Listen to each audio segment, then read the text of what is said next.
सर्व वर्गणीदार व हितचिंतकांचे सदैव ऋणी राहील. धन्यवाद.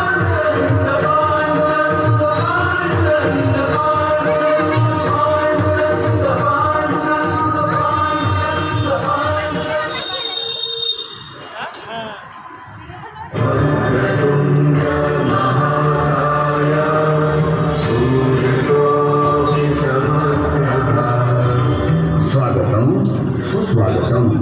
संयुक्त महाराष्ट्राच्या चळवळीतील अग्रणी असलेले उदय मंडळ ट्रस्ट सार्वजनिक शिवजयंती व गणेशोत्सव रविवार पेठ उपस्थित सर्व गणेश भक्तांचे सहर्ष स्वागत करीत आहे. शुभ कार्यांच्या संकल्पांना निर्विघ्नपणे सिद्धीस नेणारे मंगलमूर्ती श्री गणराय परकीय जुलमी सत्तेपासून हे महाराष्ट्र भूमी मुक्त करून स्वराज्य निर्माण करणारे छत्रपती शिवाजी महाराज सार्वजनिक गणेशोत्सवाचे जनक